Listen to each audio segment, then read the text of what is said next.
بسم اللہ الرحمن الرحیم۔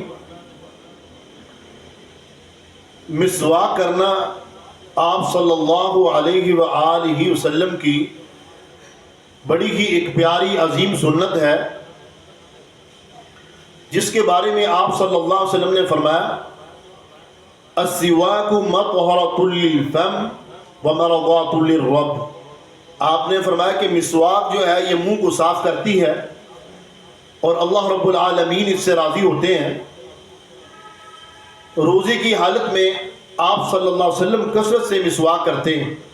صحابی بیان کرتے ہیں رأیت رسول اللہ صلی اللہ علیہ وآلہ وسلم یستاک وہو صائم ما لا احصی او اعد، کہ آپ صلی اللہ علیہ وسلم کو روزے کی حالت میں بار بار دیکھا کہ آپ مسواک کر رہے ہیں۔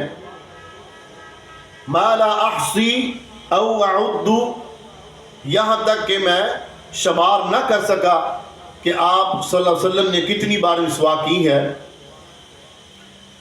تو علماء اکرام فرماتے ہیں کہ زوال الشمس کے بعد مسواک نہ کی جائے،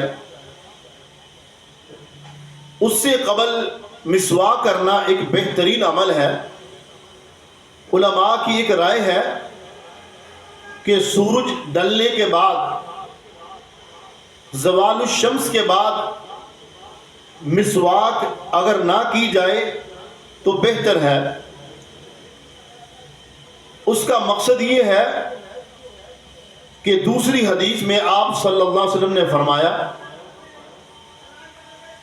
تو جب انسان کا معدہ خالی ہو جاتا ہے، خالی پیٹ ہوتا ہے روزے کی حالت میں، تو پچھلے پیر انسان کے منہ سے ایک سمیل نکلتی ہے جو رب العالمین کو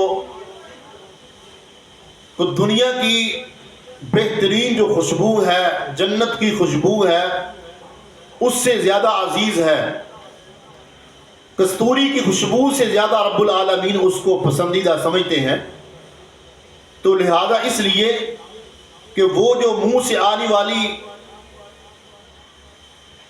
جو ایسی بو ہے وہ ضائع نہ ہو جائے، کیونکہ رب العالمین اس کو پسند کرتے ہیں۔ اللہ رب العالمین سے دعا ہے کہ اللہ تعالی ہمیں دین سمجھنے کی توفیق عطا فرمائے، آمین۔